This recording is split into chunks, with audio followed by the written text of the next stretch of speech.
கர்த்தருடைய பரிசுத்த நாமம் மகிமைப்படுவதாக. இன்னைக்கு யாரை குறித்து நம்ம பார்க்க போறோம்னா, மார்க்கு குறித்து தான் பார்க்க போறோம். வாழ்க்கையில மிகவும் சோர்வடைந்து வேதனைக்கு உட்பட்டு பின்வாங்கி போனவரா நீங்க? அப்படின்னா மார்க்கின் வாழ்க்கையை பார்த்து நாம் நம்முடைய வாழ்க்கையை சீர்படுத்தி கொள்ளலாம். பவுலுடைய முதலாவது ஊழிய பயணம் அது. பவுலும் பர்னபாவும் எருசலேமுக்கு வந்து அவனுடைய ஊழியத்தை நிறைவேற்றின பின்பு மார்க்குவை கூட்டிக் கொண்டு அந்தியோகியாவுக்கு வந்தாங்க. பின்பு அங்கிருந்து சீப்புரு தீவு வழியா துருக்கி என்று அழைக்கப்படும் அந்நாட்டிற்கு அவர்கள் வந்தார்கள். அங்க இருக்கிற மக்கள் சற்று முரடர்கள். சுவிசேஷத்தை அறிவிக்க சென்ற போது மார்க்குவுக்கு என்ன ஆனதோ தெரியல. ஆனா அவர் பின்வாங்கிட்டாரு. ஒருவேளை அந்த மனிதர்கள் முரடான மனிதர்கள் கண்ட பயமா கூட ஒரு காரணமாக இருக்கலாம். பல ஆண்டுகள் உருண்டு ஓடின. தனது செயலுக்காக மிகவும் மனஸ்தாபப்பட்டு மார்க் மீண்டுமாக பவுல் பர்னாவுடன் இணைந்து ஊழியத்தை தொடங்கினார். அவருடைய இரண்டாவது மிஷனரி பயணம் அது.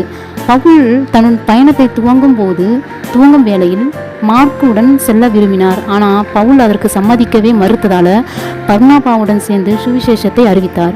பின்வாங்கி போன மார்க்கு மீண்டுமாக எவ்வளவு பணி வீரத்துடனும் சுறுசுறுப்புடனும் காணப்பட்டார். 11 ஆண்டு இடைவெளிக்கு பின்பு பவுலை அவர் சந்திக்கிறாரு. மிகவும் சிறப்பாக பணி செய்த மார்க்கு ஊழியத்தில் அவன் எனக்கு பிரயோஜனமானவன் என்ற பாராட்டையும் கொடுக்குறாங்க. பவுலுக்கு மட்டுமின்றி பேதுருவுக்கும் உதவி புரிந்தார். கிறிஸ்துவின் வாழ்க்கை வரலாற்றை மிகவும் சிறப்பாக எழுதினார். இது மார்க்கு சுவிசேஷம் என்ற பெயரில் வேதாகமத்தில் இடம்பெற்று ஒவ்வொரு இல்லத்திலும் கிறிஸ்துவை இடம்பெற செய்ய தூண்டுகிறது. அலெக்சாந்தரில் ஊழியம் செய்து கொண்டிருந்த போது விக்கிரக ஆராதனைக்காரர்களால் பிடிக்கப்பட்டு உயிருடன் தீ வைத்து கொளுத்தப்பட்டார். இவர் உடல் நெருப்பில் எரிந்து கொண்டிருக்கும் போதே கனமழையும் காற்றும் வீச உடல் கீழே விழுந்தது.